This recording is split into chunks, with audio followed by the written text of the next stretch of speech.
내가 너를 이스라엘 왕으로 기름 붓기 위하여 너를 사울의 손에서 구원하고 내 주인의 집을 내게 주고 내 주인의 아내들을 내 품에 두고 이스라엘과 유다 족속을 내게 맡겼느니라. 만일 그것이 부족하였을 것 같으면 내가 내게 이것저것을 더 주었으리라. 그러한데 어찌하여 내가 여호와의 말씀을 없이 여기고 나 보기에 악을 행하였느냐. 내가 칼로 햇사람 우리아를 치되 암몬 자손의 칼로 죽이고 그의 아내를 빼앗아 내 아내로 삼았도다. 아멘. 네, 오늘 사무엘하 12장 7절로 9절 말씀을 중심으로 회개가 예배인 이유라는 주제로 함께 말씀을 나누겠습니다. 말씀을 준비하면서 종료주일, 고난주간에 대한 말씀을 준비해야 될까? 아니면 예배에 대한 하나님을 경외하는 그 주제에 대해서 계속 말씀을 이어가야 될까 되게 많이 고민을 했고, 두 가지 주제를 가지고 설교를 준비를 하다가 계속 이어서 말씀을 봐야겠다라는 마음을 먹고 사무엘하 12장 말씀을 준비했습니다. 우리가 보통 회개라고 하면 그냥 주님 용서해 주세요. 제가 이런 죄를 졌습니다. 용서해 주세요. 라고 고백하는 것을 회개라고 착각하는 사람들이 굉장히 많이 있습니다. 이거는 신앙에 있어서 회개라는 단어, 회개가 말하는 의미를 우리가 오해해서 그럽니다. 또한 회개가 뭔지를 몰라서 영적으로 무지해서 그렇게 윤리도덕적인 내가 느껴지는 죄에 대해서 고백하고 자백하는 것을 회개라고 말하는 그러한 경우도 굉장히 많이 있습니다. 우리가 이합주 설교의 마지막 줄에 그걸 말씀을 함께 못 나눴던데요. 회개는 죄를 인정하는 것도 있지만 죄를 인정하는 것도 있습니다. 근데 더 중요한 게 있어요. 우리가 회개의 가장 근본적인 부분을 잊어버렸어요. 그게 뭐냐면 회개는 하나님을 인정하는 겁니다. 내가 이런 죄를 졌습니다. 이걸 말하는 것도 있지만 더 중요한 것은 하나님을 인정하는 것이 회개입니다. 그래야만이 회개를 통해서 우리가 뭐예요? 변화를 받습니다. 우리가 계속 회개하고 변화를 받지 못한 이유는 내 죄에 대해서만 고백하기 때문에 그래요. 그 죄를 해결해 주실 분에 대한 그 고백이 있지 않으면, 그 역사가 있지 않으면, 우리가 말로 맨날 이런 죄를 졌고, 그때 내가 실수했고, 이런 문제 있었지. 생각해 보십시오. 안 바뀌어요. 계속 그런 환경이면 똑같이 넘어지고, 똑같이 무너지고, 똑같이 절망하고 낙심합니다. 그 이유는 뭐냐면, 하나님이 우리에게 그 죄를 죄라고 성립시켜 주신 이유를 몰라서 그래요. 그러니까 이게 죄다. 이게 죄입니다. 하나님 저는 죄인입니다. 이렇게 고백할 수밖에 없는 이유는 하나님이 그것을 우리 마음 가운데 죄라고 인정해 주시기 때문에 그렇습니다. 그렇다면 우리가 회개하면 이게 죄입니다 라고 말했을 때 그 죄를 회개해 줄 수 있는 그 분을 찾아가야죠. 그래서 회개에 대해서, 죄에 대해서 잘못을 고하되, 용서를 고하되 반드시 그 용서를 해 주실 하나님에 대해서 고백이 나와야 돼요.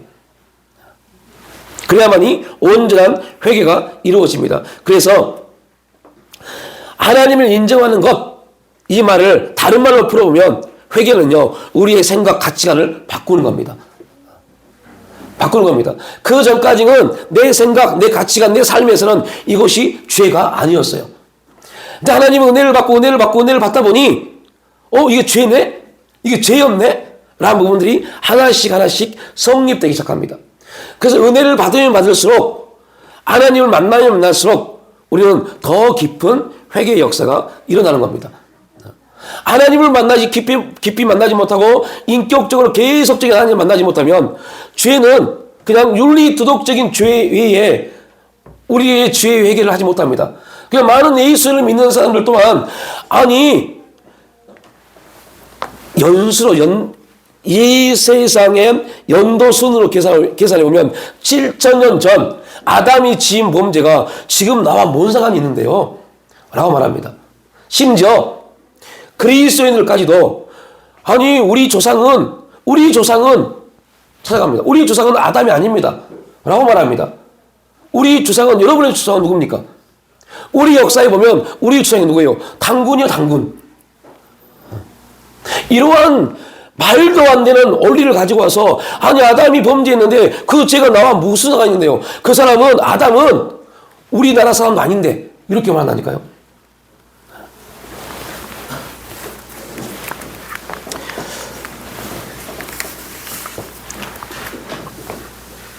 생각을 바꾸는 거, 우리 가치관이 바뀌어진다는 거, 이게 왜 중요하냐면, 내가 그동안 삶을 살아오면서 성립되지 않았던, 이건 죄가 아니었는데, 근데 여러분들, 다른 말로 표현하면, 한국에서는 이게 죄였는데, 외국 나가면 죄가 아닌 경우가 꽤 많습니다.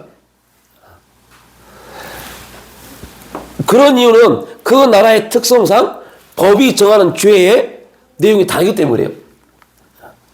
그러니까 이 세상이 말하고 있는 죄의 개념과 하나님이 말씀하고 있는 죄의 개념은 완전히 다르다는 겁니다.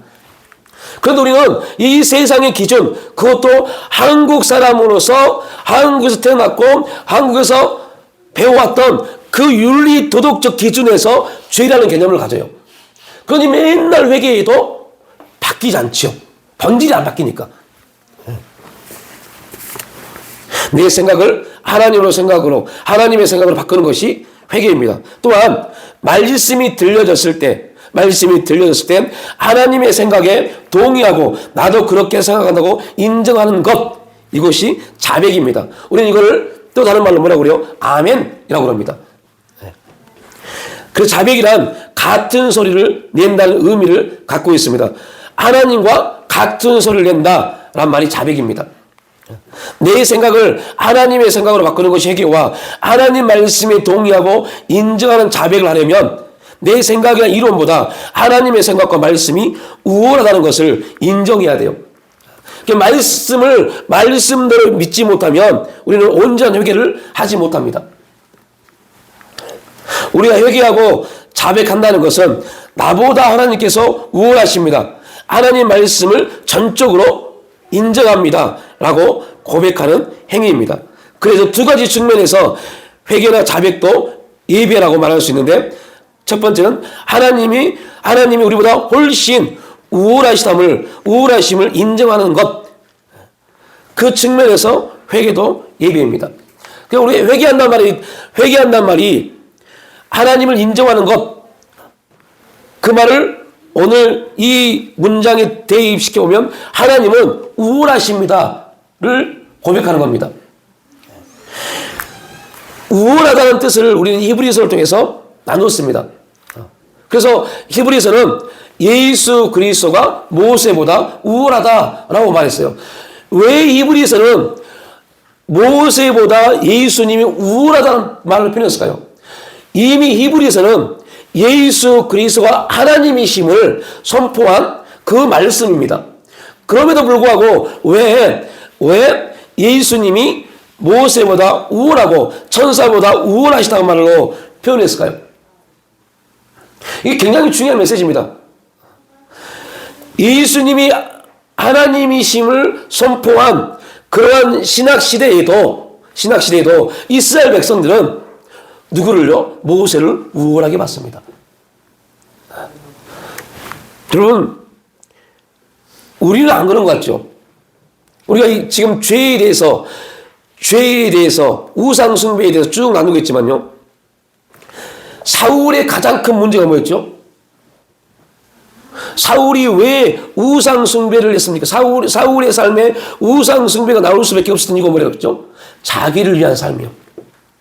그거를 신학은 탐심이라고 했어요. 자기를 위한 삶, 그 삶이 우상입니다. 하나님을 우월하게 본다는 것은 자기의 어떠한 행위에 대해서도 하나님 앞에 무용지물임을 고백하는 것이 하나님의 우월하심입니다. 모세가 이스라엘 백성들을 출애굽시켰을지라도 엘리야가 어마어마한 기적과 엘리사가 죽은 사람을 살려내는 엄청난 기적을 나타냈을지라도 그 모든 것은 예수 그리스도 앞에 무용지물이다, 이것을 고백하기 위해서 예수님이 우월하시다는 말로 표현한 겁니다.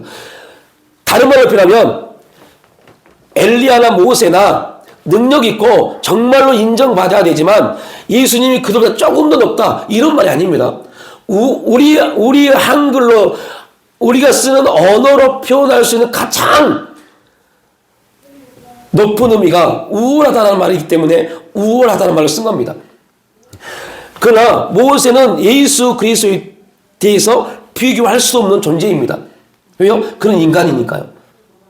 예수님은 하나님이시고요. 비교할 수 없는데 그럼에도 불구하고 우리가 단어적 의미에서 우월하다라는 말은 비교할 수 있다. 그러한 의미로 생각할 수 있는 그 자체를 히브리서는 완전히 배제해버립니다. 아무리 모세가 너희들에게 엄청난 용도자요 인도자일지라도 그는 예수 그리스도에 대해서 모형이라고 말해버려요. 모형이란 말은 무슨 말이에요? 실제가 오면 사라질 것이요. 다시 말을 표현하면 구약은 예수님이 딱 오심으로 구약은 다 사라져야 돼요. 구약의 어떠한 역사도 어떠한 능력도 어떠한 기적도 예수님과 비교할 수 없습니다. 이 말은 구약 자체를 구약을 읽지 마라 라는 말이 아닙니다. 구약은 필요 없단 말이 아닙니다. 구약을 통해서 누가 보여지지 않냐면요, 예수 그리스도가 보여지지 않으면 우리는 잘못된 성경을 읽고 있음을 고백하는 겁니다. 그러니까 구약을 통해서 구약에서 나타나고 있는 어떤 기적이나 어떤 역사를 보면 절대 안 돼요. 그걸 통해서 그 일을 행하실 그 일을 구약의 선지자들 뿐만 아니라 지금 당신을 믿는 자녀들에게 나타내실 그 일을 위해서 이 땅에 오실 누가요? 예수님이 보여야 돼요. 그게 안 보이니까, 그 사건이 안 보이니까 호산나 다윗의 자손이여라고 외쳤던 그 사람들이 그 예수님이 그 능력의 역사를 안 보이니까 그를 십자가에 못 박으셔 쏘라고 말한 겁니다. 오늘 수많은 그리스도인들이 예수 믿다가 내 뜻대로 내 환경대로 응답되지 않으니까 예수 믿어도 별것 없네 라고 말하는 것과 똑같은 겁니다. 말씀을 통해서 그분이 보여져야 돼요. 그것이 하나님이 우월하시다는 것을 인정하는 겁니다. 우월하다, 이게 굉장히 중요한 단어인데요. 오늘은 그걸 설명한 부분이 아니기 때문에 넘어가겠습니다. 또한 하나님 말씀에 대한 인간의 응답이 예배이기에 회개는 하나님 말씀에 대한 응답이므로 예배입니다. 회개가 뭐라고요? 하나님 말씀에 대한 응답입니다. 제 용서의 수가 아닙니다. 왜 회개가 하나님의 말씀에 대한 응답일까요? 굉장히 중요한 말씀은 이제 우리가 회개함으로 우리에게 나타난 영적인 놀라움 때문에 그렇습니다. 그것은 우리가 회개했단 말은 무슨 말이냐? 하나님이 죄를 드러내신 겁니다. 하나님 뭐 하신다고요? 죄를 드러내신 겁니다. 즉 다시 돌아오면 나는 이러한 삶이 죄가 아니었어요. 죄라고 믿지도 않았고 내 삶을 죄라고 인정도 안 했어요. 그런데 은혜 받다 보니 하나님이 나에게 그것은 죄야, 그런 죄라니까 너 회개해야 돼, 너 돌이켜야 돼 라고 말씀을 걸어오시는 겁니다. 그래서 하나님이 우리 인생 가운데 우리 가운데 찾아오셔서 그거 죄야 라고 말해주는 것만 죄입니다. 우리는 그냥 윤리, 도덕적 죄에 윤리가 말하고 도덕이 말하고 있는 그러한 죄의 개념으로 우리를 살펴봅니다. 그것은 그리스도님은 당연한 거고요. 그래서 진짜 우리가 회개해야 될 것은 하나님이 우리에게 그런 죄야라고 그 죄를 드러내시는 것에 대해서 회개해야 돼요. 여러분, 무지한 사람들은 이렇게 설교를 들을 때 어떻게 고백할까요? 은혜 안 받으면 죄에 대해서 자유롭겠네 라고 말해버립니다. 하나님이 우리의 죄를 들춰내신 이유가 뭐예요? 부끄럽게 하시려고요? 창피하게 하시려고요? 아닙니다. 하나님과 동등된 자리에 하나님의 일을 감당할 수 있는 사람으로 만들기가 목적이죠. 그래서 계속 하나님은 우리의 생각과 우리 자존심과 우리 자아와 우리 고집을 깨뜨려서 그것이 죄임을 계속 고백하게 하는 겁니다. 우리는 그러한 것들 깨지면요, 자존심 상하고 기분 나쁘고 날 무시한다고 생각해요. 우리가 사울을 통해서 봤잖아요. 사울이 그 문제에 빠졌잖아요. 사울은 천천히요, 다윗은 만만히요. 이게 왜 기분 나쁠 겁니까? 그런데 우리도 기분 나쁠 겁니다. 우리도 누군가가 그 말하면 우리도 기분 나쁠 겁니다. 왜 저 사람은 천천히고 나는 만만이야? 라고 말할 겁니다. 근데 돌이켜보면 하나님의 은혜 안에서 보면 자기의 신하가 그 엄청난 역사를 이룬다면 곧 그 역사는 누구 거예요? 자기 거입니다. 다윗의 모든 역사는 누구의 업적입니까? 사울의 업적이 되는 거죠. 사울이 뭐만 하면요, 다윗을 품기만 하면요, 사울이 다윗을 품지 못하니까 다윗의 그 만만이오란 말이 사울에게는 상처가 되고 시험이 되고 문제가 됐어요. 그게 뭐요? 사울의 자존심이었어요. 사울의 그 개의도 물어가지 않는 자존심, 아무 쓸모없는 자존심. 여러분, 자존심을 부릴 게 아니라 자존감을 높여야 돼요. 자존심과 자존감의 차이가 뭐예요? 자존감은 하나님 앞에 내가 누구인가를 보는 겁니다. 하나님 앞에 내가 어떠한 존재인가를 보는 겁니다. 하나님 앞에 내가 어떠한 존재인가를 보게 되면 어떠한 사람 앞에서도 우리는 꿀리지 않습니다. 당당합니다. 그래서 여러분들, 가나안 땅이 어떤 땅입니까? 하나님이 약속하신 땅입니다. 그 하나님이 약속한 땅을 들어가기 전에 하나님이 여호수아에게 계속 하신 말씀이 뭡니까? 강하고 담대해라입니다. 야, 그 가나안 땅의 거민들이 아무리 강할지라도 너는 강하고 담대해. 왜요? 하나님은 누구한테만 관심이 있어요? 이스라엘 백성들이요. 우리가 이 세상을 해서 당당해야 될 이유가 바로 그겁니다. 우리가 당당해 될 이유는 하나님은 우리에게 관심이 있으니까요. 오늘 우리 함께 나눴던 본문에서 죄의 본질에 대해서 말씀하고 있습니다. 하나님께서 생각하시는 죄. 첫째, 죄란 언제 나타나요? 감사를 잃어버렸을 때요. 우리야 아내를 범한 다윗에게 하나님께서는 과거에 다윗에게 베푼 은혜를 쫙 열거합니다. 내가 너에게 어떻게 했는데, 그러면서 마지막에 그러한데 어찌하여 악을 행하였느냐라고 말씀합니다. 내가 어떻게 했는데, 내가 너에게 어떻게 해줬는데 그걸 잃어버리고 악을 행하였느냐. 이 말씀에서 우리는 하나님께 대한 감사를 상실했을 때 나타나는 결과가 죄라는 사실을 알 수 있게 됩니다. 또한 내가 만일 나의 은혜를 잊지 않고 기억했다면 그런 악을 행할 수 없었을 것이다 라는 말씀도 발견할 수 있습니다. 그러니까 우리가 뭐를 생각하면요, 은혜를 계속 생각하면 죄가 틈타지 못합니다. 은혜를 잃어버리니까, 은혜를 잃어버리는 사람들의 특징이 뭐냐면 감사하지 못합니다.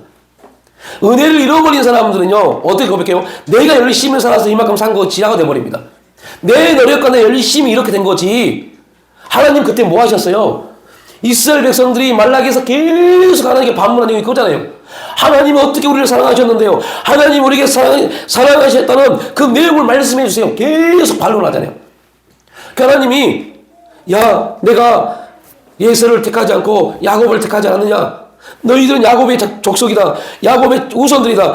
너희들은 내가 택하였고 너희는 내 백성이 되게 내가 그렇게 만들었다. 그런데 그럼에도 불구하고 이스라엘 백성들은 그게 우리와 무슨 상관이 있는데요? 라고 말합니다. 왜요? 은혜를 잊어버리니까 하나님께 택함받은 은혜가 얼마나 큰지를 알지 못해요. 이렇게 직설적으로 말할게요. 돈 100만 원보다 구원받은 게 더 작게 느껴지는 인생이 지금 우리의 인생입니다. 돈 얼마에 구원도 팔아먹을 만큼의 그렇게 야비한 인생을 사는 사람들이 너무너무 많습니다. 그리스도인임에도 불구하고요. 왜요? 은혜 안에 계속 거하지 못하니까요. 사탄이 오히려 은혜 받은 것까지도 악하게 만들어버립니다. 여러분 되게 조심하십시오. 우리가 감사를 잃어버렸을 때 죄가 들어와서 하는 행동 중에 하나가 바로 그겁니다. 은혜를 더 악하게 만들어버려요. 사울이 은혜 받은 사람입니다. 하나님의 영이 임해서 예언도 하고 은혜 받은 사람입니다. 그런데 하나님이 부르시는 악령이 들어오니까 어때요? 그 은혜를 더 악하게 만들어 버리잖아요. 그렇다면 죄가 감사의 상실에서 온다면 죄를 이기는 방법은 뭐가 있을까요? 감사를 회복하면 돼요. 우리가 하나님께 대한 감사로 넘친다면 하나님의 마음을 아프게 하는 죄를 멀리할 수 있습니다. 두 번째로 죄란 말씀을 없인 여기는 것입니다. 말씀을 없인 여기는 건데요. 굉장히 중요한 말씀입니다. 오늘 우리가 9절까지만 읽었어요. 9절에는 이렇게 말씀을 하고 있습니다. 너희가 어찌하여 여호와의 말씀을 없인 여기고 라고 됐어요. 여호와의 말씀을 없인 여기고. 그런데 10절에는 뭐라고 했냐면 10절에는 이제 다행 네가 나를 없인 여겼다고 했어요. 말씀을 없인 여기는 것이 누구를 없인 여기는 거예요? 하나님이요. 다른 말로 표현하면 말씀을 인정하지 않는 것이 하나님을 인정하지 않는 겁니다. 그러면 가장 기본적 단위로 말씀을 읽고 말씀을 보고 있다면 우리는 지금 누구를 읽고 누구를 보고 있는 거예요? 얼마나 많은 사람들이 지금 이 자리에 있는 여러분을 또 하나님을 보고 싶어서 난리잖아요. 하나님의 음성을 듣고 싶어서 난리잖아요. 여러분, 하나님의 음성을 듣기 너무너무 쉽다니까요. 하나님을 매일매일 볼 수 있다니까요. 어떻게 해요? 말씀을 읽고 보면요. 왜요? 그 말씀이 누구니까요? 하나님이시니까요. 너무 많은 사람들이 하나님을 보고 싶어서 하나님 보게 해달라고, 하나님 음성 듣게 해달라고 막 기도하고 난리를 치면도 불구하고 문제는 우리가 너무 몰라서 매일매일 하나님이 말씀을 통해서 당신을 보여주심에도 불구하고 당신의 소리를 들려줌에도 불구하고 못 듣습니다. 안 듣습니다. 여러분, 이게 왜 무서울까요? 이게 말씀을 없이 여기는 겁니다. 말씀을 없이 여기는 겁니다. 그 말씀을 없이 여기면 누구를 없이 여긴다고요? 하나님을요. 왜요? 여러분, 하나님이 사울에게 뭐라고 말씀하셨습니까? 사무엘을 통해서 하나님이 사울에게 모든 족속을 다, 아말렉 족속을 다 죽여라 했어요. 다 멸하라 했어요. 이건 하나님 말씀입니다. 그 말씀이 들렸어요. 그때 사울의 행동이 뭡니까? 안 했잖아요. 욕심이 들어와서 좋은 것을 다 빼놨잖아요. 그리고 변명했잖아요. 예비 드리려고요. 변명했잖아요. 그때 사무엘이 사울에게 뭐라고 말씀합니까? 하나님이 그거 받으셨습니까? 순종이 낫습니다 말합니다.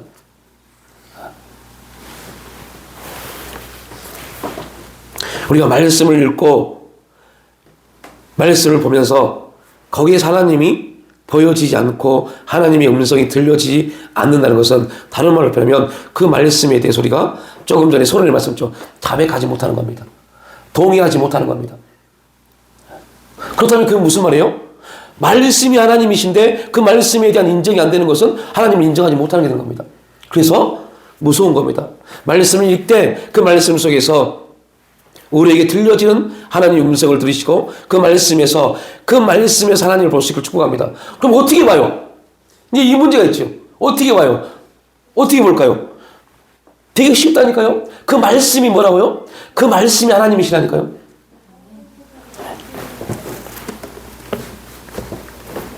여호와의 말씀을 없인 여겼다라고 말합니다. 그래서 10절에서는 내가 나를 없인 여기고 라고 말합니다. 그러므로 죄는 하나님 말씀을 없인 여기는 것, 그리고 하나님을 없인 여기는 것, 이게 죄입니다. 결국 우리가 범하는 모든 죄는 말씀에 대한 불순종이요 하나님을 무시하는 겁니다. 그러니까 여러분들, 우리가 언제 하나님을 무시했습니까? 언제 하나님을 없인 여겼습니까? 라고 말합니다. 우리는 왜요? 우리가 실제 하나님 이럴 수 있습니까? 라고 한 적이 없어요. 그런데 언제요? 하나님 말씀에 대해서 불순종하고 하나님 말씀을 무시함으로요. 그러면 하나님 말씀을 여러분 우리가 어떻게 무시했습니까? 이러한 질문이 나올 수 있죠. 어떻게 해요? 다윗을 예를 들면 다윗은 간음했습니다. 밧세바를 간음했습니다. 그런데 그게 간음했습니다. 이게 왜 죄입니까? 윤리 도덕적 기준을 보면 절대 안 돼요. 왜 죄입니까? 성경이 뭐라고 했으니까요? 성경이 뭐 하지 말라? 가능하지 말라고 했기 때문에, 그렇기 때문에 말씀이 그렇기 때문에 그 말씀에 대한 불순종, 이것 때문에 죄입니다. 우리가 말하는 죄는 세상의 어떠한 기준에서가 아니라 하나님 말씀에, 그러니까 남편이 아내를 사랑하지 않으면 이건 뭐예요? 죄라니까요. 그냥 집에 부부로 있는 게 부부가 아니요. 부모가 자녀를 돌보지 않고 양육하지 않은 거 죄입니다. 왜 죄예요? 윤리적으로요? 아니요. 말씀이 그거를 죄라고 말씀했기 때문에요. 그래서 우리의 숙제입니다. 인간이 갖고 있는 감정적 문제의 숙제. 내 감정이 기분 나쁘면 내 부인이고 아내고 자녀고 다 필요 없어요. 죄 짓고 있음에도 불구하고 그게 죄인지 몰라요. 바뀌어지는 애가 축복합니다. 내 감정의 문제가 아니요. 내가 느껴지는 내 느낌의 문제가 아닙니다. 하나님이 그걸 죄라고 했으면 내 감정이 무너질지라도 그렇게 하면 안 돼요. 내 마음이 찢어질지라도 그게 하나님 말씀에 어긋나면 그렇게 하면 안 돼요. 하나님 말씀에 불순종했습니다. 다른 말로 표현하면 가늠한 행위가 문제가 아니라 하나님을 무시한 행동이 다윗에게는 굉장히 큰 죄로 다가왔습니다. 셋째, 죄인은 반드시 뭐가 지불돼요? 대가가 지불된다는 사실입니다. 다윗이 우리아 아내를 범하고 우리아를 죽인 것이 사실이듯이 하나님이 다윗의 죄를 용서하신 것도 사실입니다. 그런데 다윗의 죄는 용서받았지만 그 죄의 대가도 지불했습니다. 사무엘하 12장 10절로 12절 말씀 보면 이제 내가 나를 없인 여기고 햇사람 우리 아내를 빼앗아 내 아내로 삼았은즉 칼이 내 집에서 영원토록 떠나지 아니하리라 하셨고 여호와께 또 이와 같이 이르시기를 보라 내가 너와 내 집에 재앙을 일으키고 내가 내 눈앞에서 내 아내를 빼앗아 내 이웃들에게 주리니 그 사람이 내 아내를 과 더불어 백주에 동침하리라. 너는 은밀히 행하였으나 나는 온 이스라엘 앞에서 백주의 이 일을 행하리라. 죄는 어떻게 져요? 은밀하게 해요. 근데 하나님이 죄를 들춰내서 대가는 어떻게 해요? 어떻게 내렸어요? 백주에 모든 사람에게 다 보이도록요. 우리가 보통 하나님은 사랑이십니다, 인격이십니다 라고 말할 때 이 말은 틀린 말입니다. 그런데 하나님은 인격이신 그분이, 여러분 우리가 죄를 졌어요. 어떤 죄를 졌는데 그 죄를 모든 사람에게 다 까발렸어요. 그때 인격이신 하나님이란 주제에 볼 때 그게 맞습니까? 틀립니까? 우리의 문제가 모든 사람이 다 까발렸어요. 그럼 우리는 어떻게 돼요? 완전히 무너져 버리잖아요. 그죠? 왜 사람이 자살해요? 이번에 요 몇 주 전에 장재원 집사가 자살했어요. 교회 집사입니다. 교회 집사쯤 되면 그 정도 되면 자살하면 안 된다는 걸 알고 있어요. 그럼에도 불구하고 자살했어요. 그 자살을 통해서 그에게 다가올 그 후폭풍을, 그 무서움을 자살이 이겨버린 겁니다. 얼마나 기가 막힌 사실입니까? 다른 말로 표현하면 하나님의 기준에서 보면 하나님이 왜 그를 들춰냈을까요? 그 집사를 엉망 만들려고요? 아닙니다. 더 아름답게 세우기 위한 목적이었어요. 이게 하나님의 섭리입니다. 그런데 그 섭리를 알지 못해요. 느끼지 못해요. 지금은 그 상황이 너무 크게 다가오니까요. 그 상황이 나를 무너지게 만들고 나를 완전히 배임 만들고 절망하게 만들 것처럼 느껴지니까요. 이렇게 만드는 존재가 누구예요? 사탄입니다. 사탄. 영적인 사람들은, 은혜 받은 사람들은 그때 당당하게 그리스도 이름으로 그걸 뭐요? 물리치하죠. 그리고 뭐 해야 돼요? 하나님 앞에 나와야죠. 이 일을 들춰내시지만 해결하실 분은 누구예요? 하나님이십니다. 진짜 우리가 믿음이 있다면 하나님 앞에 나와야죠. 그 문제 가지고요. 누가 그랬어요? 다윗이요. 이 사건을 통해서 어떤 일이 벌어집니까? 나단이 다윗에게 옵니다. 그리고 쭉 설명합니다.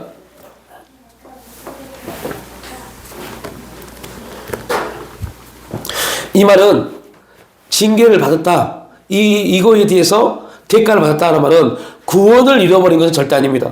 구원을 잃은 것과 별개로 죄를 지으면 반드시 그에 합당한 대가가 나타납니다. 왜냐하면 하나님의 공의가 있기 때문이에요. 그리고 신문대로 거두는 하나님의 법칙 때문입니다. 그래서 우리는 죄를 무서워해야 합니다. 예수님을 믿음으로 자기의 모든 죄가 용서받았다고 마음대로 사는 사람이 있다면 그는 징계의 진정한 의미를 모르는 사람입니다. 두 번째로 죄의 본질을 우리가 알았다면 두 번째로 환경을 인간적으로 해석하지 않고 하나님의 관점에서 볼 수 있는 사람이 되어야 돼요. 이제부터는 우리에게 이런 환경과 우리의 상황을 주시는 것, 내 몸이 약해서요? 아니라니까요. 우리 집안의 유전 때문에요? 아니라니까요. 그렇게 보는 사람들은 은혜를 잃어버리는 사람들입니다. 은혜를 잃어버리니까 사단이 계속 귀신이 사단이 장난질하는 겁니다. 야, 너 이 조상에 그런 유전이 있어. 그거 조심해야 돼. 장난질하는 겁니다. 너 계속 몸이 허약하고 아픈 것은 네 부모가 그래서 장난질하는 겁니다. 하나님이 우리를 그렇게 만들지 않습니다. 분명 죄의 유전을 통해서 우리 가운데 나타나는 일들이 있어요. 그러나 우리는 예수 그리스도 안에서 새로운 피조물입니다. 그렇다면 우리는 이 세상의 모든 족보가 아니라 그리스도 예수 안에서 새로운 존재가 되어버린 겁니다. 그렇다면 우리가 이렇게 아픈 이유, 이렇게 힘든 이유, 이렇게 어려운 이유를 누구한테 찾아야 돼요? 하나님으로부터 찾아야죠. 우리 부모가 그러니까, 우리 할아버지가 그랬으니까, 우리 조상이 그랬으니까 아니라 뭐로부터요? 하나님으로부터 찾아야 돼요. 그러면 답은 뻔합니다. 여러분, 이사야 선지자가 뭐라고 말합니까? 예수님이 채찍에 맞으셨어. 뭐 하시려고요? 우리를 낫게 하시려고요. 우리는 예수 믿기 이전에 어떠한 존재였습니까? 그 죄의 열매로 인해서 온갖 몸이 다 부서지고 무너진 존재였어요. 사망, 하나님의 첫 창조는 인간에게 사망이 있었어요? 없었습니다. 없었어요. 그런데 사망이 들어왔습니다. 죄에 의해 사망이 들어왔습니다. 죄의 결과가 사망이니까요. 사망이 들어와서 그 사망이 우리를 계속 어떻게 돼요? 후패하게 만듭니다. 그래서 우리 겉사람은 계속 어쩔 수 없이 사망의 시간에 달려가면서 후패할 수밖에 없어요. 육체가 후패하단 말은 두 가지 의미입니다. 두 가지 의미입니다. 하나는 죽음의 시간으로 간다. 육체가 죽음의 시간으로 달려간다는 말도 있고, 또 하나는요, 죄로 인해서 우리 육체는 온갖 질병과 아픔에 놓일 수밖에 없음을 말하는 겁니다. 여러분이 왜 예수 그리스도의 보혈에 대해서 기도하십니까? 이거 의미도 모르고 기도하시면 꽤 많아요. 왜 예수의 보혈을 여러분의 가정에, 교회에, 여러분 영혼 몸에 뿌리십니까? 그냥요? 그거 뿌리면 좋으니까요? 그게 그런 의미가 절대 아닙니다.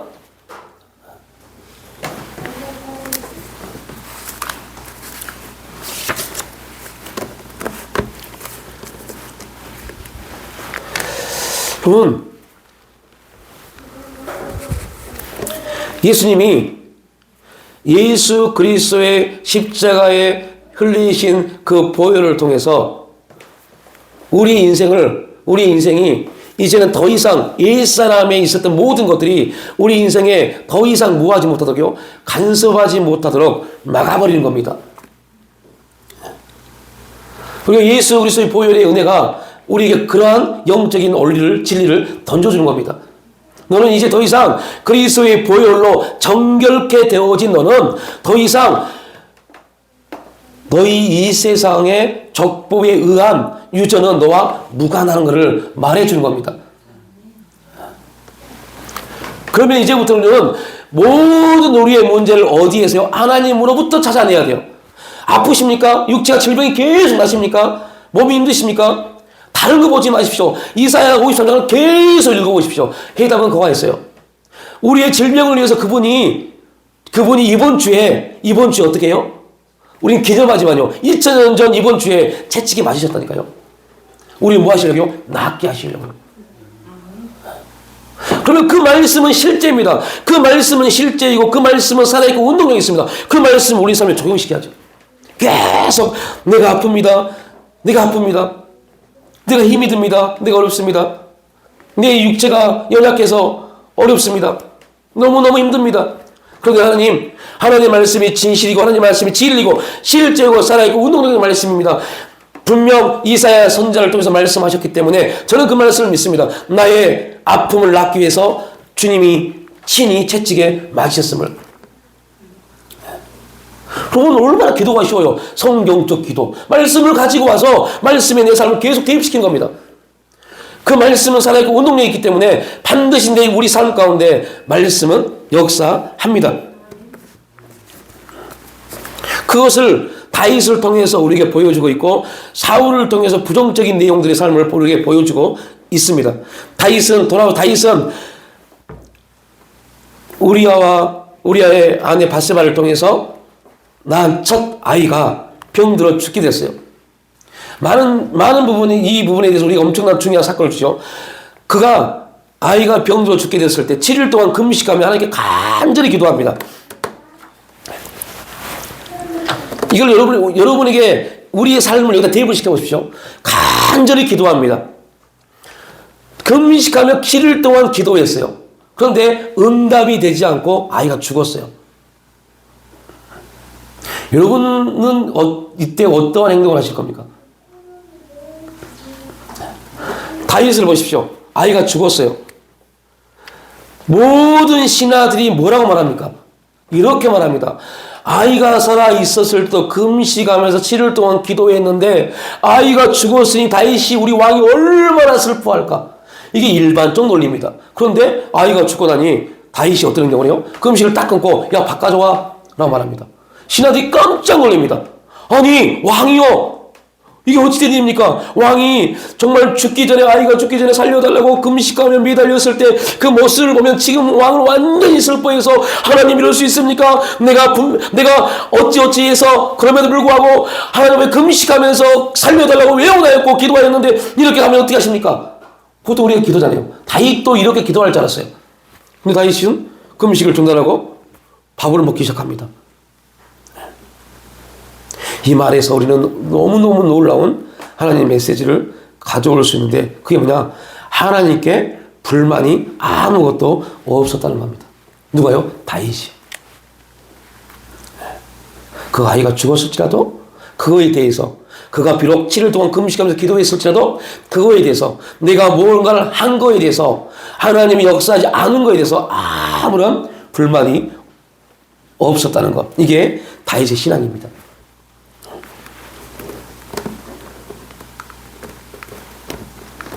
보통 그리스도인들이 삶의 현장에서 어려운 환경을 만나고 하나님의 징계를 만나고 하나님의 공의를 만나면 일반적으로 다음 세 가지 잘못된 반응을 나타냅니다. 나만 당한다고 생각합니다. 부당하다고 생각합니다. 이 정도 이렇게 고통받는 건 부당하다고 생각합니다. 너무 과하다고 생각합니다. 나만 당한다는 것은 나만 죄짓고 사는 것도 아닌데 다른 사람들은 죄짓고 잘 넘어가는 것 같은데 왜 나만 이렇게 다루시는 거지? 왜 나만 이렇게 힘들게 하지? 라고 생각하는 겁니다. 굉장히 많은 사람들이 이런 생각 가운데 있습니다. 또 하나, 부당하다는 것은요, 자신은 이러한 징계를 받아야 될 이유가 없다는 데서 오는 생각합니다. 과하다는 것은 내가 지은 죄보다 하나님의 징계가 너무 크다고 생각하는 겁니다. 이 모든 게 다 어떠한 기준이에요? 이 세상의 삶의 논리적 기준입니다. 그러니까 여러분들, 예수님이 오셔서 포도원에 일할 사람들, 일꾼들을 찾아서 아침부터 점심부터 오후에 오는 사람들 주인이 어떻게 해요? 동일하게 품삯을 줍니다.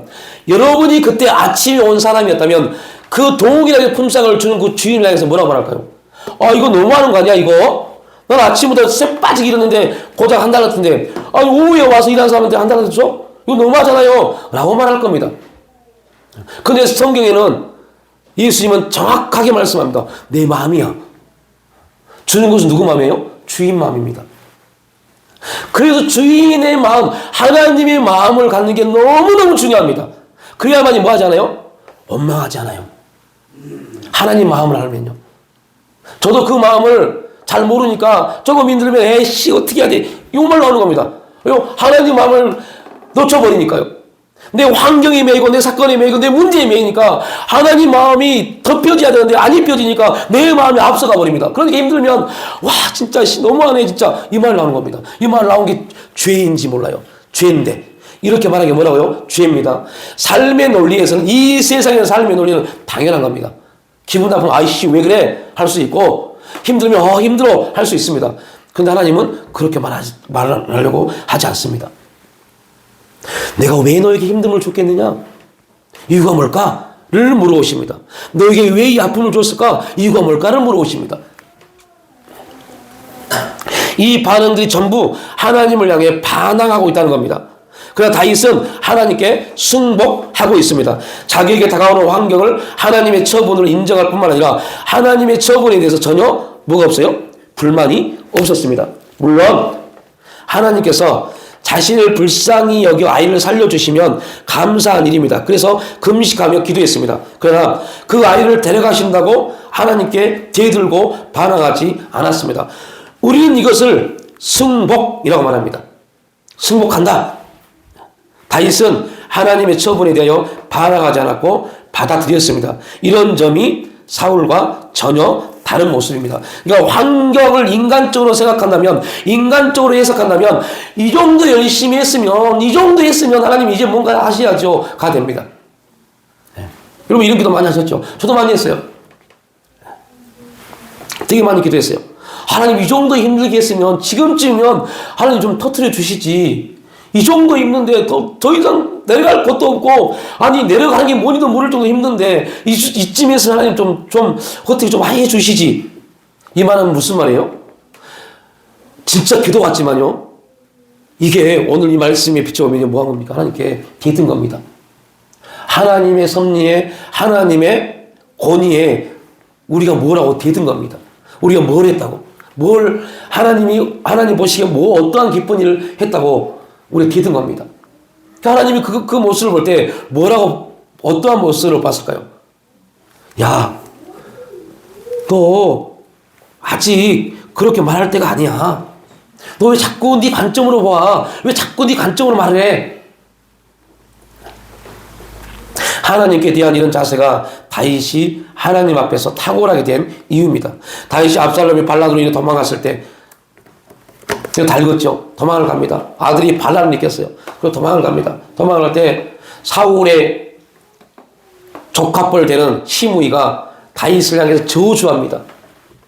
막 저주합니다. 그때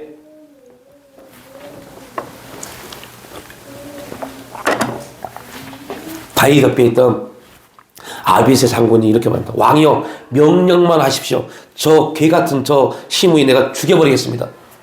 그러니까 다윗이 뭐라고 그래요? 스루야의 아들들아 내가 너희와 무슨 상관이 있느냐? 그가 저주하는 것은 여호와께서 그에게 다윗을 저주하라 하심이니 내가 어찌 그리 하겠느냐? 그러면서 이렇게 말합니다. 이게 또 키포인트입니다. 여호와께서 그에게 명령하신 것이니 그가 저주하게 버려두라. 혹시는 같이 읽어봅니다. 6페이지 사무엘하 16장 말씀. 혹시 시작. 여호와께서 나의 원통함을 감찰하시리니 오늘 그 저주 때문에 여호와께서 선으로 내게 갚아주시라 하고. 얼마나 멋진 말입니까? 이게 다윗의 신앙입니다. 하나님이 우리에게 받고자 하는 신앙입니다. 여러분을 누가 저주하십니까? 여러분을 비난하고 헛소문 퍼뜨리고 온갖 짓거리를 하고 계십니까? 잠잠하십시오. 그리고 이렇게 기도하십시오. 내가 하면, 여러분이 하면 어떻게 돼요? 육신의 감정이 나와서 뭐가 돼요? 다툼이 돼요. 하나님은 분명히 우리에게 말씀합니다. 뭐 하지 말라? 다투지 말라. 우리가 육신의 문제가 나 다투면 우리는 뭐에 대해서 죄를 짓는 거예요? 말씀에 대해서 죄를 지기 때문에 하나님이 우리에게 말씀합니다. 내가 죄 짓지 못하도록 너를 가만히 두게 할게. 너는 가만히 있어. 대신 누가 하세요? 내가 할게. 이 음성을 들으시길 축복합니다. 그러한 신앙의 단계까지 우리가 살아가야 돼요. 야, 너 기분 나빠. 너 알아. 나 알아. 너 정말 화나. 나 알아. 너 분노가 일어. 나 알아. 그런데 하지 마. 왜? 네가 분노를 일으킨 거 그 말씀에 불순종하는 거야. 네가 다투는 거 말씀에 불순종하는 거야. 내가 내 택한 자녀를 말씀에 불순종하도록 내버려 두지 않겠어. 너 가만히 있어. 대신 내가 할게. 다윗은 이거를 깨달았기 때문에 혹시 여호와께서 나의 온통함을 감찰하시리니. 여러분, 이 압살롬의 반역은요, 뭐에 대한 결과예요? 다윗의 죄에 대한 결과입니다. 그러면 죄에 대한 결과면 혹시 나의 온통함, 다윗이 온통함이 있으면 돼요, 안 돼요? 안 돼요. 자기의 죄에 대한 결과니까요. 그런데 다윗은 온통함을 가졌습니다. 다윗은 얼마든지 누구를 없앨 수 있었어요? 압살롬을 없앨 수 있었어요. 그런데 그는 하지 않았어요. 그 행동이 뭐하니까요? 하나님 앞에 죄이니까요. 누가 우리에게 저주하고 비난하면 그것을 이렇게 기도하십시오. 아, 하나님이 내가 그렇게 하면 죄이니까 저를 통해서 저주하게 하시는구나. 그것이 하나님 앞에 나의 기도가 되겠구나. 다윗은 자기에게 다가오는 환경을 인간적인 시각에서 보지 않았습니다. 다윗은 하나님의 시각으로 자기에게 다가오는 환경을 해석하고 바라보았습니다. 모든 것을 하나님의 섭리라고 봤습니다. 반드시 합력하여 선을 이루실 것을 믿었습니다. 다윗이 자기에게 다가오는 사건들을 하나님의 관점으로 보았다면 사울은요, 자기에게 다가오는 환경을 인간적으로 보았습니다. 사울은 하나님을 향하여 변명하며 거역하며 반항했지만 다윗은 모든 사건들 속에서 하나님의 선하신 손길을 바라보았습니다. 그래서 다윗의 믿음이 온전할 수 있었습니다. 세 번째, 희생을 동반한 예배였습니다. 예배자 다윗과 예배에 실패한 사울을 비교하면서 우리의 예배에 대해서 점검할 수 있어야 됩니다. 다윗은 하나님과 동행했던 사람입니다. 그럼에도 그의 삶에는 많은 문제와 실수와 죄가 있었습니다. 이 모든 것의 결정판, 다윗의 모든 삶의 결정판이 사무엘하 24장 인구조사입니다.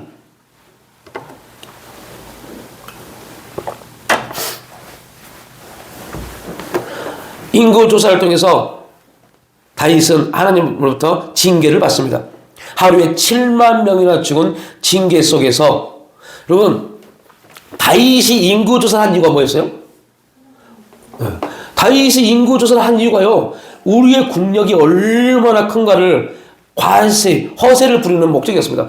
그러니까 하나님이 7만 명을 죽여버렸어요. 그리고 하나님이 선지자를 통해서 아라우나의 타작마당에서 제사를 드리도록 다윗에게 말씀을 합니다. 이때 그 장면을 사무엘하 24장 말씀을 집에 가서 읽어보세요. 이때 이러한 말씀이 있습니다. 왕이여, 아라우나가 이것을 다 왕께 드리나이다 하고 또 왕께 아뢰되 왕의 하나님 여호와께서 왕을 기쁘시게 받으시기를 원합니다.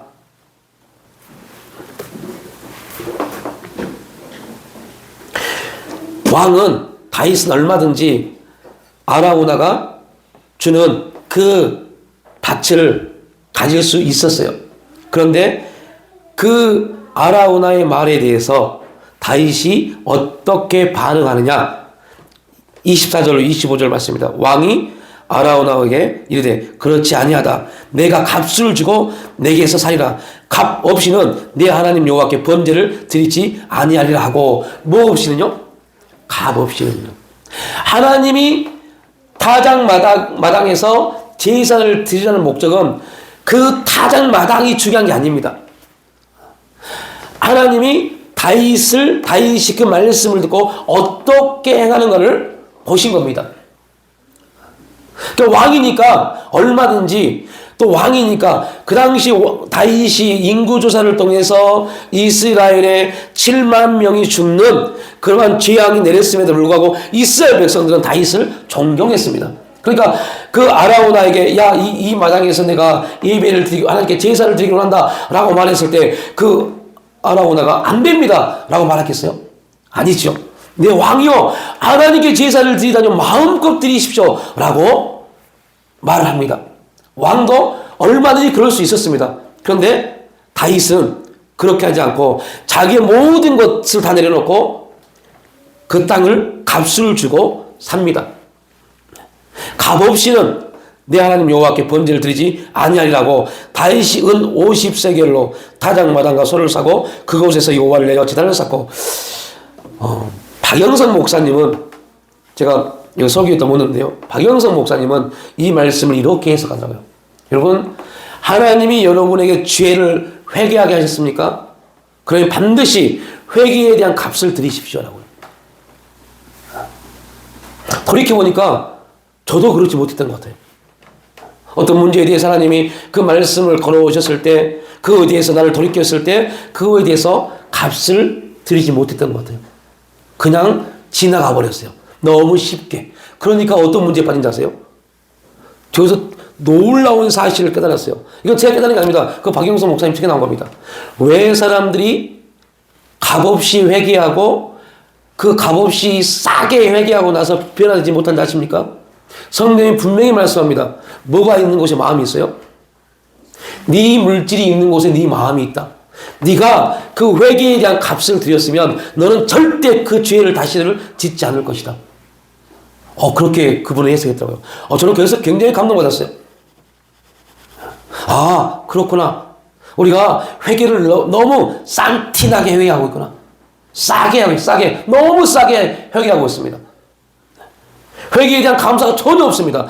여러분, 다시 말합니다. 회개는 하나님과 나의 만남입니다. 누가 만나 주신 거예요? 하나님이요. 만나 주실 수 없는 죄인인데 하나님이 만나 주신 겁니다.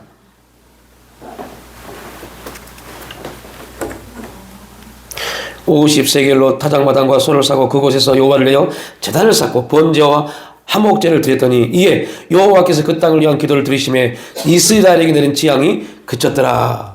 우리가 다윗을 통해 배울 수 있는 예배에 대한 중요한 교훈은, 예배에는 반드시 뭐가 필요해요? 희생이 있어야 한다는 점입니다. 다윗은 얼마든지 희생하지 않고 제사를 드릴 수 있었지만 그것을 거절했습니다. 그리고 값을 지불합니다. 희생이 없는 한 제사가 아닙니다. 예배가 가장 귀한 것을 드려 하나님을 섬긴 것이라면 우리가 과연 희생 없이 하나님을 예배할 수 있을까요? 이 질문은 없다는 겁니다. 결론을 짓겠습니다. 사울과 다윗을 통해 성경적 예배 개념과 교훈을 정리해 보면, 사울을 통해 배울 수 있는 예배에 대한 교훈은 욕심의 지배를 받으면 진정한 예배자가 될 수 없다는 겁니다. 욕심이 우리를 지배하면요, 욕심이 반드시 뭘 낳아요? 죄를 낳기 때문에요.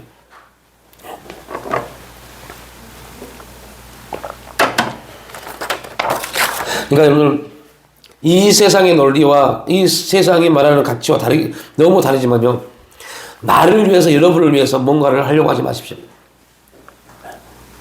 되게 참 많은 해석이 필요한 내용입니다.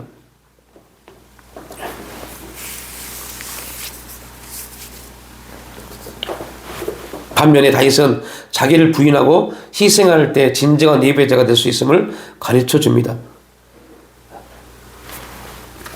다윗을 묵상하면 참 놀라운 은혜의 사건들이 많이 보여집니다. 하나님이 다윗이 성전을 건축하고 싶었는데 하나님이 다윗에게 너는 피를 많이 봤기 때문에 네 손이 아닌 네 자녀를 통해서 성전을 건축하기를 내가 작정하였다라고 말했을 때 다윗이 그 하나님 음성에 어떻게 반응합니까? 이렇게 반응합니다. 그 성전을 지을 수 있는 모든 물자들을 다 다윗이 준비합니다. 제가 말씀드렸죠. 이거는 한 신학 교수님이 그냥 그가 알고 있는 지식 안에서 계산을 해본 원리입니다. 이것도 제가 신학교 다닐 때였으니까 벌써 20년이 30년이 다 돼갑니다. 그때 뭐냐, 다윗이 성전을 건축하게 들인 돈이 800조 원이다라고 했어요. 지금의 시세로 따지면 800조 원 정도의 돈을 들였다고 그랬어요. 성전을 짓기 위해서요. 자기는 짓도 못하는데요. 하나님이 너는 짓지 못해 라고 말했음에도 불구하고 다윗이 솔로몬을 통해서 지어질 성전을 위해 준비한 그 성전을 건축한 그 물건들이 800조원 어치였습니다. 이것이 바로 다윗이 하나님을 향한 신앙의 모습입니다. 제가 여러분에게 말씀드리는 것은 여러분 열심히 일하십시오. 그러나 여러분을 위해서 하지 마십시오. 누구를 위해서요? 하나님 나라를 위해서 하십시오. 하나님이 반드시 필요할 때 쓰고자 하실 때 그때 마음껏 내어드릴 수 있는 그 일을 위해서 하십시오. 그러면 손해볼 것 같죠? 망할 것 같죠? 천만의 말씀입니다. 안 그렇더라고요.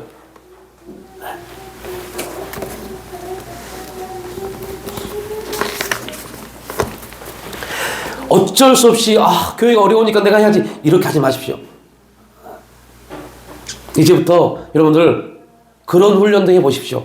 지금 와서 이렇게 말씀하는 게 참 안타까워요. 훈련도 해보십시오. 앞으로 하나님 나를 통해서 하나님 나라를 위해서 사용하실 부분을 위한 적금을 넣어보십시오. 제가 어느 목사님하고 얘기를 하면서 그 목사님이 이런 말씀 하시고, 목사님 저는요 저희 교회 그 교회는 청년들이 한 30명쯤 돼요. 청년들에게 매달 한 달에 10만 원씩 적금을 넣게 합니다. 그 적금이 뭔지 아세요? 20년 후 선교 후원 적금이요.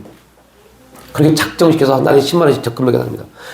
그 교회를 개척했을 때 함께 개척했던 고등학교 3학년 자매가 지금은 40대가 되는데 그 자매가 그때 그 말 듣고 그때부터 고등학교 3학년 때부터요 10만 원씩 적금을 넣어서 그 목사님이 아프리카로 선교를 왔는데 그 적금을 타서 드린 돈이 6,800만 원입니다. 저 그 얘기를 들었어요. 그래서 물어봤어요. 그 자매는 지금 어떻게 됐어요? 뭐 하고 계십니까? 대학을 때까지는 매달 10만 원씩 했대요.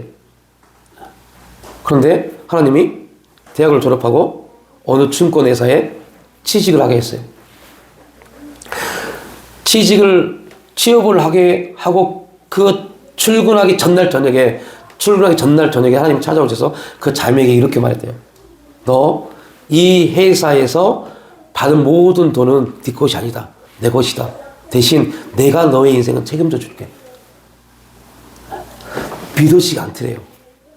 어떻게 책임질 건데요? 믿으시지 않더래요. 그래서 3개월 동안은 그냥 10만 원씩만 똑같이 했답니다. 그런데 놀라운 것은요.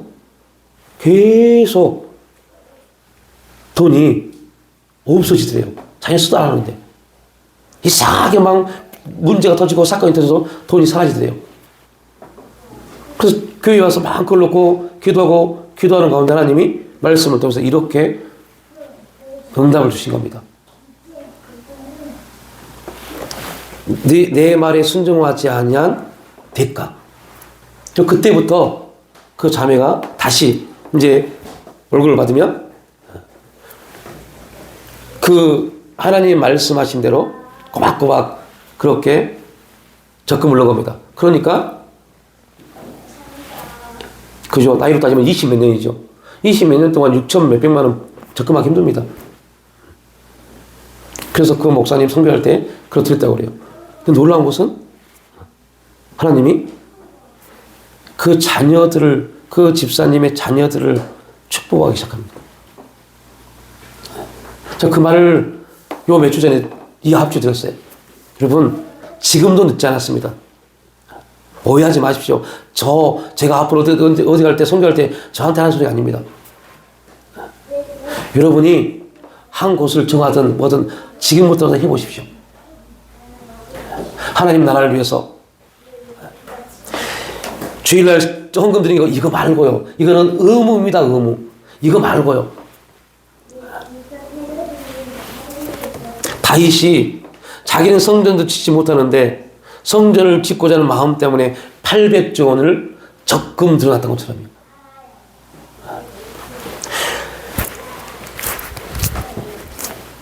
우리는 사울과 다윗을 통하여 예배에 성공한 사람과 실패한 사람의 가장 중요한 본질적 이유를 살펴보았습니다. 그렇다면 예배의 성공과 실패의 본질적 이유는 무엇입니까? 이것은 자기를 부인할 수 있느냐 없느냐에 달려 있습니다. 자기를 부인하며 하나님의 선하심을 믿고 모든 일에 하나님께 순복한 그렇다면 그 사람은 다윗과 같은 예배자의 삶을 삽니다. 그러나 사울처럼 탐욕에 지배를 당하면 예배에 실패하게 됩니다. 하나님을 진실로 사랑하면 하나님을 예배할 것이요, 자기를 사랑하면 자기를 예배하게 됩니다. 사울과 다윗은 똑같이 40년 동안 이스라엘을 다스리는 왕이었습니다. 똑같이 40년 했지만요. 시간과 길이는 같지만 시간과 내용은 전혀 달랐습니다. 여러분은 어떤 평가를 받으실래요? 저와 여러분은 하나님 앞에 어떤 평가를 받기를 원하십니까?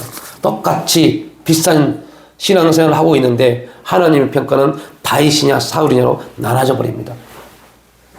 그리고 후대에도 말합니다. 다윗은 존경받는 왕, 사울은 버림받은 왕. 우리의 신앙이 하나님이 우리 신을 어떻게 평가할 것인가. 그리고 그 평가는 우리 때로 끝나지 않습니다. 계속적으로 우리 다음 세대에게 그 신앙의 평가는 흘러가게 되었습니다. 하나님이 그렇게 흘러가게 하시니까요. 여러분, 어제 말씀 읽어보셨습니까? 록펠러. 많은 교회 목사님들이 록펠러에 대해서 이해를 들고 설교를 합니다. 대단한 사람입니다. 어머니의 신앙을 통해서 엄청난 일을 신앙적으로 감당했던 사람입니다. 근데 그의 말년이 되게 안 좋아요. 록펠러의 말년이 너무너무 안 좋습니다. 너무너무 많은 사람들을 부당해고시키고 너무너무 많은 사람들을 상처를 주고 고통을 줬어요. 회사를 합병하면서 온갖 부정과 비리를 다 저질러서 회사를 합병했어요. 그리고 회사를 키워갔어요. 왜 그랬을까요? 그런 이유가 뭐였을까요? 그렇게 신실했던 록펠러가 왜 그렇게 비리했을까요? 멘토를 잃어버렸어요. 자기를 가르쳤던 목회자가 돌아가시고 나서 새로운 사람을 만났는데 그 목사가 록펠러를 이용해 먹기 시작했어요. 신앙이 변질되어 버리니까요. 변질된 사람들은요, 변질된 일들만 나타납니다. 이게 록펠러의 말년입니다. 우리는 그런 삶을 살면 안 돼요. 사울도 진짜로 순진했던 청년이었습니다. 그러나 그가 변질되어 버리니까요. 하나님을 향해서 변질되어 버리니까 변질된 일들만 계속 나타나잖아요. 그러한 삶이 아니라 하나님이 환경을 통해 상황을 통해서 또 설교를 통해서 기분 나쁠 수 있어요. 듣기 싫을 수 있어요. 그럼에도 불구하고 깨닫게 하시고 듣게 하신 분명한 이유가 있습니다. 그렇다면 우리는 거기서 분명 바뀌어야 돼요. 바뀌지 않으면 우리는 침체합니다. 가장 불쌍한 사람들은 침체에 더 나가서 퇴보해버립니다. 하나님께 원망하고 불평하고 떠나버립니다. 침체한 사람들에게는 돌아올 수 있는 기회가 매일매일 주어지지만 퇴보하는 사람들은 돌아올 수 있는 기회가 적어집니다. 왜요? 말씀을 들을 수 있는 시간이 없어지니까요. 아무것도 아닌 것 같지만 말씀을 듣는다는 게 얼마나 큰 축복이고 얼마나 큰 사건이라는 것을요, 또 우리는 알아야 돼요. 그래서 부단히 부모는 자녀들에게 뭐를 들려줘야 돼요? 말씀, 신앙을 들려줘야 돼요. 공부 열심히 해라 말하지 마십시오. 열심히 뭐 해라? 하나님 믿어라. 이거를 가르쳐줘야 돼요. 하나님 열심히 믿는 사람들은 하나님이 그 인생을 책임져 주십니다. 그럼 공부 열심히 해서 판검사 돼서 변호사 돼서 의사 돼서 하는 짓거리 보십시오. 뭐하고 있습니까? 나라 다 망가뜨리고 거짓 재판을 해야 되고. 여러분, 하나님 잘 믿어야 돼요. 하나님 믿는 사람들도 정치인 들어가니까 온갖 부정부패에 다 빠지잖아요. 진짜 하나님을 잘 믿는 그러한 믿음의 명문 가문이 되기 위해서 먼저 누가요? 부모인 저와 여러분들이 다윗과 같은 신앙 앞에 서야 돼요. 철저히 돌이키고 변화되어지고 성숙되어져가는 그러한 신앙의 자리에 가야 돼요. 바뀌지 않으면, 변화되지 않으면 우리도 희망이 없지만 우리의 자녀들도 희망이 없습니다. 세상에 어려워서 희망이 없는 게 아닙니다. 우리가 희망을 못 가지니까, 부모가 희망을 못 가지니까 자녀들이 희망을 못 갖는 겁니다. 철저히 우리가 하나님을 의지하고 하나님을 바라보고 하나님의 관점으로, 하나님의 시각으로 우리의 인생을 돌아볼 수 있는, 또한 바라볼 수 있는 그러한 신앙이 될 수 있기를 주님의 이름으로 축복합니다. 하나님 아버지 감사합니다. 우리의 신앙을 매일매일 돌아보며 다윗과 같은 신앙의 자세로 아버지 앞에 나가는 분명 우리가 이 세상을 살아가면서 실수하고 넘어지고 죄를 짓는 그런 과정 가운데 분명히 있을 겁니다. 그때 우리가 사울처럼 변명하지 아니하고 다윗처럼 철저히 회개하고 아버지 앞에 감사함으로 또 믿음으로 나아가는 그러한 예배자의 삶이 될 수 있도록 축복하여 주시옵소서. 감사드리올 때 예수님의 이름으로 기도 올려옵나이다.